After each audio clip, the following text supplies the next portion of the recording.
Le groupe de Visegrad était réuni pour un sommet de fin de présidence. Après la Hongrie, c'est la Slovaquie qui prend la tête du V4. Le président de la Commission européenne, José Manuel Barroso, et le commissaire européen pour la politique régionale, Johannes Hahn, étaient invités par le Premier ministre hongrois, Viktor Orbán. Les discussions au Parlement ont notamment porté sur la sécurité énergétique. Les discussions en cours entre la Russie et l'Ukraine sur l'énergie nous rappellent que nous avons besoin d'une stratégie européenne énergétique, a déclaré Barroso.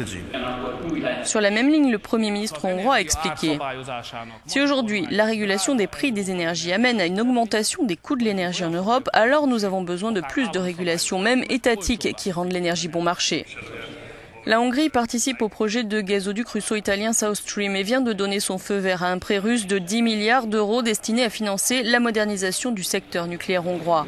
L'opposition crie à une dépendance accrue vis-à-vis de la Russie.